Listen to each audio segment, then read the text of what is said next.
Welcome to Mighty Married Moms. Join us at our kitchen table twice a week as the Mighty Married Moms, Debbie, Linda, Wendy, invite spectacular guests to weigh in on staying sexy, vibrant, and healthy. building marriages with soul-satisfying connection, raising happy, healthy, successful kids.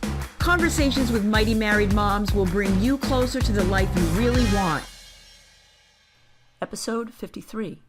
Hello, everyone. Welcome back to Mighty Married Moms. Hi. Today, we are really privileged to be able to introduce you to Swamiji, who has written several books, including an Amazon #1 bestseller in its category, the Ayurveda Encyclopedia.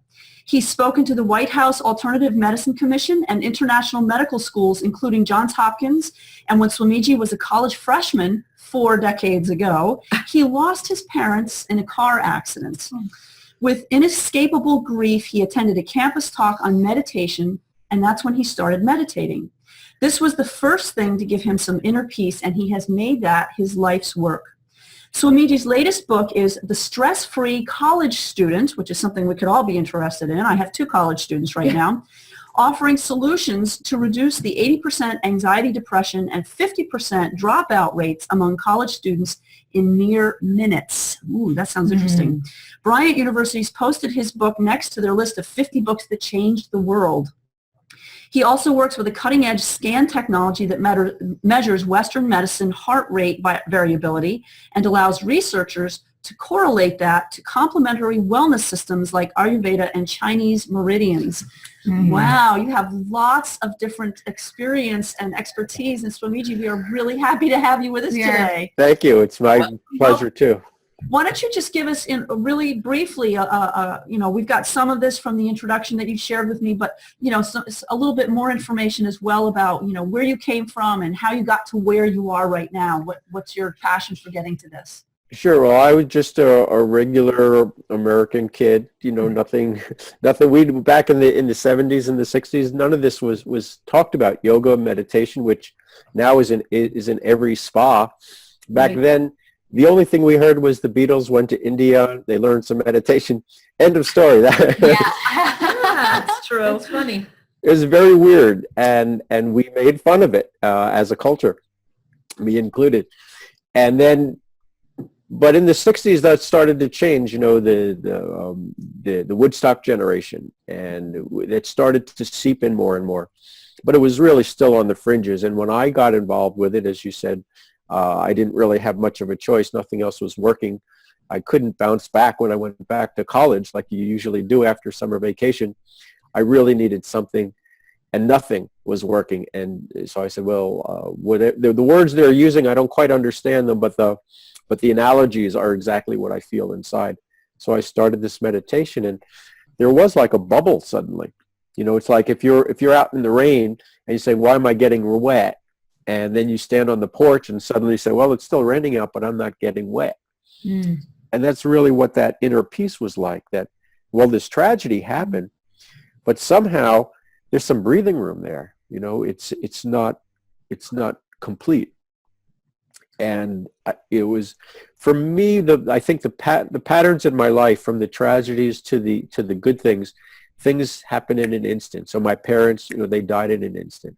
When I started to meditate, I had inner peace in an instant. Wow. And I'm noticing as I move forward in my life, when I got into Ayurveda, I had the flu, and it says, take this herb, put it in the water and drink it. And as soon as I drank it, I was balanced. And I didn't know I was imbalanced. I didn't even know what the word balance, we didn't even use that word back then. Sure. Right. I was like this and I went like that. And I didn't know I was like that. And I said, I've never had anything that worked like that for me. And so the things that happened to me instantly seem to be the pattern in my life leading up to now, which I'll talk about later if you like, the instant energy healing, instant belief transformations. Okay. So that's kind of, so I've gone from this normal 50s, 60s, 1950s, 1960s kid to integrating Eastern and Western. And as you said, the research modules. I have people saying, one woman was saying to me, she's an Ayurvedic practitioner student, and she said, my boyfriend is a researcher and he doesn't believe any of this, but as soon as I showed him the heart rate variability, he goes, Oh yeah, okay, I can see how that works now. Sure. Yeah. So it's a very fascinating time. We're actually able to start to bridge the gap between East and West, between spirit and science, if you will. You know, that's interesting because we've actually had some conversations with a couple of our other guests where we're kind of struggling with this a little bit ourselves. You know, Wendy's spent many years as an oncology nurse, and Right. and you know, I'm married to an engineer, and so, you know, to think about how do we marry Exactly. what we grew up with in terms of Western medicine and culture with what seems to have been working for, honestly, thousands of years in Eastern medicine. And that's something that we're exploring a little bit and trying to keep some open mind about it too. The funny thing is, I was thinking of this yesterday as I was bringing in wood for my wood stove, because it's still winter here in the springtime of New York. Yes, it is. Yes, it is. We say, well, how can this be? You know, some people still say, well, how can we have this thing called alternative medicine? It's kind of woo-woo. I don't believe it. And they base that, the logic is based on Newtonian physics, that we're robots, we're pieces, and if a piece is broken, fix it, and we get back together. The reality is with Einstein, the quantum physics and the Heisenberg uncertainty principle, science is science, not woo-woo people. Science says, no, Newton had it wrong. We are energy. When you take a particle, the finest particle of matter, and you don't look at it, it becomes energy. We are light. So the science has been there since the 50s. We have not, as a culture, I'm thinking because it's physics, we go, well, how does physics apply to our daily life? I think now is the time where we can actually culturally catch up to what science has already told us.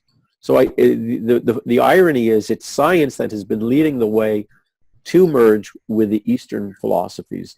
And as a culture, we're just needing to catch ourselves up. And I think this is that time. We call it a mental gym, if you will. Exercise our mental brains. I've also heard it said that we're coming out of the modern era, and meaning that we break things down and we're looking how things, pieces and parts fit together, and postmodernism is more looking at the whole and systems and how systems interrelate. Is that related to what you're... Well, it is, because the system is, everything relates to everything else, because if there's no parts in the quantum physics, if everything is energy, then energy, you know, it's like the analogy of the spider web. If you touch the web here, the whole web shakes. Right. So because our rib hurts, it could be because of an emotional issue that happened to us, an emotional issue that happened as a child and had nothing to do with a physical issue. Really crazy sounding stuff, but I mean, that's the value of watching some of these quantum physics specials on PBS or on Discovery Channel or things like that. Absolutely. They start to put it all together. Yeah. And I think each one of us, the four of us, I bet we've never talked about this before, but you know, we've known women that are unable to conceive children, and they have a horrific past. Yes. A horrific past. But yet, you know, all exams show all systems are go. Everything mechanistically is in working order. Why you can't conceive a child is a mystery, but maybe not. Yeah, people have gone to the doctor. How many people do you know? And the doctor says, oh, it's all in your mind. There's nothing here. Now, Ayurveda says there's 6 stages of disease development. And only in the 5th and the 6th stage does Western medicine have the tools to see it. And say, oh, yeah, that's such and such. Oh, that's arthritis. But the first 4 stages are balance, our intuition. And we teach that in Ayurveda. And that empowers everybody to say, well, you are your own best doctor, so to speak. I mean, I'm certainly not putting doctors down in any way, because there's a huge value there, especially in emergencies. And a lot of the doctors, most of my Ayurvedic students who I train to practice Ayurveda are medical doctors or surgeons. So Really? Wow. yeah, nurses, I have some nurses. Yeah. I have a nurse who took my program. So for me, it is about integration. It's not about us or them. Just trying to put this in a perspective. Well, Swamiji, let's get a little brass tacks right now. Sure. based on your experience and the fact that you've written this book about helping college students relieve stress, and I mean, parents as well, and other kids, not just college students, you claim that you can help people relieve stress in 60 seconds. I mean, we would love to hear about that. Awesome. We want to be able to do that. Yes, definitely. Yeah. Can you, everybody, can the audience also see my picture, or is it just you? Well, some people will be listening on iTunes, so they may not. Okay. Because I can do an actual visual demonstration with you. That would be great. We have to can we talk it through? Absolutely. I'll talk it through at the same time. Yes, that'd be great. So have any of you have heard of a program called, a tool called EFT, or tapping? Yes. Okay. So this is emotional freedom technique. Word for it? tapping. Tapping. Yeah, I know what it is. I mean, I'm supposed to ask him. Yeah. So tapping or tapping, emotional freedom technique, or EFT. Now, this was about integration. A medical doctor took the idea of the Chinese acupuncture points, or the Ayurvedic points, which are very similar, and he integrated the two, Western and Eastern. So the idea here is that we have, because we're energy, we have energy pathways, energy highways, if you like, in our body. And just like regular highways, if there's a fender bender, what happens? Everybody slows down to look at it, and then the cars stop moving. Mm-hmm. So if there is sort of an energy bender somewhere in our body, the energy slows down. And when energy slows down, energy doesn't move. And so we don't have the energy. So and they slow down in certain points where the acupuncture needles go in, or the Ayurvedic marma pressure goes in. And by tapping some of these areas which relate to our emotions and our thinking, it's like the energy pickup trucks, and we take the blockages out. So some of the areas that you're pointing to that you tap, and I have done EFT and tapping myself, is the very top of the head, right next to the eyes, like the bone on the other side of the eyes, underneath the eyes, and Yes. where top of. So we'll go through. Let's go through an actual. So everybody listening, and the three of you, think of your biggest priority issue you want to address. It could be a physical pain. It could be like a sore neck or lower back. It could be arthritis. It could be emotional. It could be anxious. If your children are headed off to school, or if they're off in college and you're feeling, say, the empty nest syndrome, or if you're just stressed out from working, pick the number one issue, emotional or physical. And when you have it, I know. I have a video of this well, they'll be able to watch this in the archive, but I also have a video on my site, so you can keep watching until you Great. We'll make session sure after to mention session. at the end. Don't let us forget. Yep. So now rate that issue, feel it, and say, okay, 10 it's unbearable, 1 I can manage it. So somewhere in that 1 to 10, pick a number. Okay. All right. So now you'll visually follow me and verbally follow me. So with one hand, it doesn't matter which, just gently do a karate chop in your other hand and say, even though I feel this issue, I feel this issue, I fully love and accept myself. I fully love and accept myself. And even though I don't know how to get rid of this issue, don't know how to get rid of this issue, I fully love and accept myself. I fully love and accept myself. And even though this issue seems to just totally whack out my life, I fully love and accept myself. I fully love and accept myself. Excellent, excellent. So now we're going to start at the very top of the head. Yep. With a number of the tips of our fingers, just tap in there very gently. Take a nice deep breath and say, wow, I feel the issue dissolving. Wow, I feel the issue dissolving. Now we're going to go to the inside of our eyebrows and tap in there with 2 fingers. Yep. Wow, I see my life and everything's cleared up. Wow, I see my life and everything's cleared up. Great. Now we're going to tap on the outside of the eyes on the bone. Say, I sense my life is at peace again. I sense my life is at peace again. Excellent. And now under the eyes on the cheekbone there, my mind is filled with peace and joy. My mind is filled with peace and joy. And tapping under the nose, above the upper lip. Even when I speak, my voice sounds full of energy and joy. Even when I speak, my voice sounds full of energy and joy. And under the lower lip and above the chin, we'll tap in there. My whole awareness is at peace. My My whole awareness is at peace. And then under the collarbone, tap under there. That my mind, body, heart, and soul are integrated and in harmony. And my mind, body, heart, and soul are integrated and in harmony. And the last is in between the ring and pinky finger on the back of the hand, tap in there. I've got a handle on this situation. I've got a handle on this situation. All right, great. Clap your hands, rub them together, and rub your head, rub your face, rub your ears. Take a nice deep breath and stretch. Stretching and yawning is always good. Well, I'm doing this to help us break out of the whole thought process. Right. And now bring back that issue, try to make it as high as you can in terms of the number, feel it as much, and see, has it gone down? Yeah, it's Yes. really a feeling Yes. of peace. When do you, what did you say it was? What was your additional number? Mine initial was an 8 and it's a 4. It's a 4. Excellent. And Linda? Yeah, mine was definitely an 8, and I would say I'm around a 4 now too. Okay. Debbie? I would say I started at a 6 and probably down around a 4. Okay, great. Yeah. So now that's amazing, right? That's a miracle. We just 50%. Feels better to be 4. If this was an actual session, I would do it one more time because we would take it down to a 1 or a 2 or a 0. Right.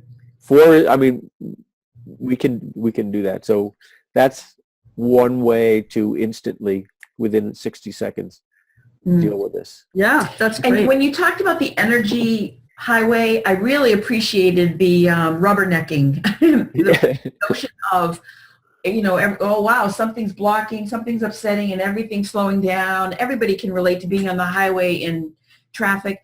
And another system is the neurological system. All those nerves, the Western way that Debbie mentioned we grew up, that's Right. the neurological system is the energy system. It is the pulsating things that are always, the neurons are always firing. So that relationship is easy to jump to, like, oh yeah, I get that. And I would just say, I think my stress level during that exercise, going from definitely an 8, and it might even be higher than an 8, I don't know, it's just sort of like, I actually feel more like a 1, but my brain said, I can't be a 1, I think I'll say 4, because I can't Really? I couldn't have quite, Awesome. well, I couldn't feel this peaceful like in the moment because the problem is still there. So logically, I'm pushing myself back up. I'm so glad you brought that up, Linda. This is the key to making this capital and miraculous, because what we would do is, but you already caught it, is we have to sometimes redo it to catch our perceptions up, Yes. to say, well, no, that couldn't have really happened that quickly, but it did. And so for you finally said, you know what, it really is a 1. And it's fascinating. And why? Because this is, and again, this is going to sound crazy, but the science is there. There's, I forgot the guy in Morgan Freeman. He does a whole special on, I think, the Discovery Channel. Science, quantum physics researchers are looking into crazy things like reincarnation and parallel universes, and proving it with science. And one of the things is that there's no time and space. Yeah. And so what we're doing is, you're saying, well, how can that happen? Because normally it takes a long time. But it's energy. It's not physical. Right. So all we did, talk about the rubbernecking. What we're doing energetically, why we're getting the rubbernecking, is because we're looking back at accidents in our past. When I was a kid, this happened. So, or this happened to me, and I have to keep showing, see, this is why I'm this way. It's all stories. It's all physical. Right. We're not stories. Yeah. Right. And our brains are biologically wired to focus on the negative, because that's part of our protective system, from the amygdala. We're just trying to protect ourselves. And so we're focusing on the negative. And I work to escape the negative. Escape it. That's right. I actually had a conversation with one of my kids about this recently. And he has trouble making decisions. And it's because he's always thinking about if he decides this way, he's going to regret that. If he decides this way, he's going to regret that. And so, talking to him about, don't be a Pollyanna. Yes, acknowledge the fact that if you make this decision, you'll lose this. If you make this decision, you'll lose this. But accept it and move on, and then intentionally look for the things that are exciting about whichever decision you decide to go with. And what we would say, if he were here, I would have him tap on that, even though I can't make a decision, or even though I get stuck deciding between two things, and he would clear that out. Yeah, that would be an example of how he would use this system, this tapping. I will try that with him and see if he will let me talk to him about that this weekend. Yeah. And it's important to clear it out, right? Because if you're, like the chiropractor would say, you can't get healthy if your spine is not aligned, right? You need to align all those things. So if your energy is not aligned, you have a hard time tapping into your creativity and being able to move forward and solve those things that you're afraid that you can't solve. Yeah, I mean, it's baggage. Or, there was a fellow once, and he was telling me he thought he was losing his eyesight. And I said, why? He goes, I can't see the monitors on my screen. And he had like a quarter of an inch of dust on them. And I wiped it off. I go, did I fix your eyesight now? He said, no, holy.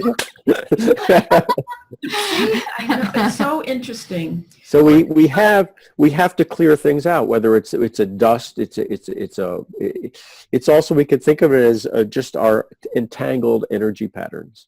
Yeah. And we're just clearing things out. It's interesting. When I was a little kid, I thought about this very often. And so all of a sudden I'm tying this together with today's talk. I used to say, what if I was born in China and my eyes were shaped differently and I had different parents, but I was still Wendy. Wow. My cells were Wendy.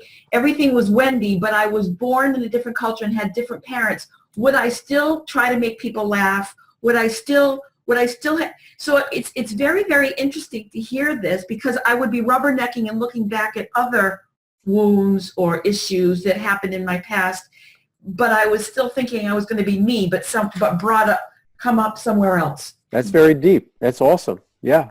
Yeah, I haven't thought about it in a long time. I guess I was a deep child. I have to get that. But yeah, interesting. That's great. Yeah. Swamiji, could you also kind of tie this in a little bit, because I know you have a lot of expertise in this area too, and related to what Linda does, especially in terms of living a healthy lifestyle and how we incorporate our desire to reduce stress that way. Sure. I mean, it's a great question now, because we've gone to the priority, which is clearing yourself out. Now you can have a good life. So the question is, well, what constitutes a good life? So one thing is eating healthy.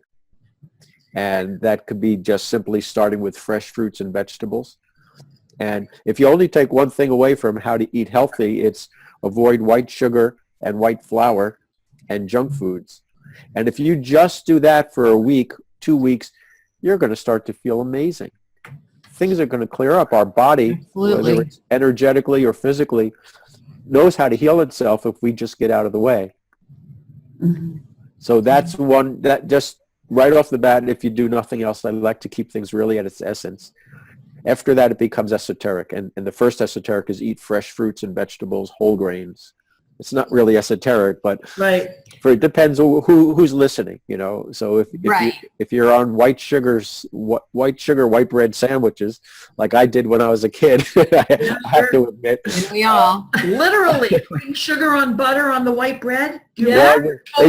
Well, once a summer they served a food. Oh my gosh. Yeah, I did it once a summer, but I survived, and I'm here to to tell the story, right? keep it real.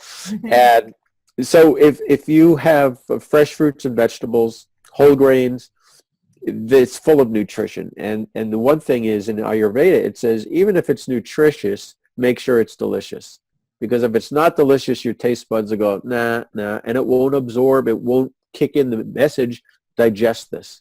And if we don't digest it, we don't have the nutrition. Interesting. Mm-hmm. Yeah. I think people don't link the connection between the food that you put in your body and even your emotional health. That your digestive tract, if it's not healthy, it's going to affect your emotional health. It's a very profound idea that how we eat, there's an expression, you are what you eat. Yes. And if you eat junk food, you're going to have a junky attitude. And there's research on this. There's a book called Food and Behavior by Barbara Stitt. Now, she used to be a truant officer. And her background was holistic health. And whoever were her cases, she would cook healthy foods for them. And they would emotionally, socially behave. And she says, if you just cook this way, you will never commit another crime. And those who followed it never committed another crime. And those who didn't, they went back into the system. And she was highlighted in that movie called Super Size Me. About I didn't see that. So that whole subject about the whole time when they talked about the high school, and how they changed from carrying guns to having great grades, that was her influence. That was her story. Wow. And and then now that I interviewed her a couple of years ago, and just as I was interviewing her, there was a research that came out that said white sugar does more damage than cocaine does in people. Yes. Yes, it does. Well, I don't want to know, but I've read Yes, we've read that. Yes. That concept has made it into our culture, even to Facebook, right? So the Facebook culture, right? You've seen the two brains side by side, and the brain centers that are activated by cocaine and the same ones activated by sugar. Fascinating. Wow. Now, people who have more medical training or Western training than me can explain why the food connects to. But basically, it shoots your glucose up into your brain and gives it a high, and then it drops it, and so you become addictive. Right. So this goes back to Debbie's discussion of how food affects behavior. And the interesting point there, I wish we could unpack this with you for the next couple of hours personally, is the genesis or the origins or the foundation of why we are addicted to sugar have nothing really to do with our preferences. They have to do with the fact that that stuff is injected in our food because it's cheap and it feeds corporate America. There's a whole other nefarious system that's going on. That's helping feed, and so and we're caught in the maelstrom of it. Well, now we can take this back again and go full circle back to the energy medicine. We can tap for that, or we can use other energy systems to release you from that. So you can then just, again, it's raining outside, you could stand on the porch. Right. Whether that's true or not, we can change your energy so you don't have to participate in it. Right. Exactly. We don't have to co-create it. Exactly. Exactly. Right. Or enable it. Yeah. Right. Yeah. Enable. Good word. Yeah. The more any society participates in it, we're co-creating it. We keep the cycle going. Yep. So stepping under the porch to stop the cycle with us is very important. And with each of our listeners, each one by one, we can do it. Right. And then you've read The Tipping Point by Malcolm Gladwell. Right. Yes. You don't need everybody to stop, but if you get enough people to stop and realize it, then the culture shifts. That's right. Great. That's great. Oh, that's really good. I hate to end our interview, but we've run out of time. This is fascinating. Thank you so much. Swamiji, why don't you tell us where people can find you and things that you have coming up and things that you want our listeners and viewers to know about you and anything that you offer. Okay, great. My website is The Hip Guru, THEHIPGURU, thehipguru.com. A little humor. Yeah. And I do have a video under the free tab or under the training tab, under the sub tab of free, of the demonstration of the tapping. So you can watch it over and over and just work on each issue till you remember how to do it. Right.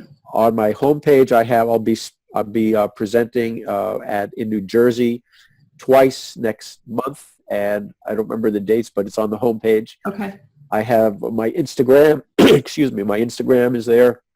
You can link there, and I'm posting every day, twice a day, Ayurvedic tips and energy tips and jokes. Funny Friday, I have Zen cartoons and I have Ayurveda certification. I have a medical intuitive training program for doctors, nurses, and holistic practitioners to start to develop your own intuition and help your clients, help your family.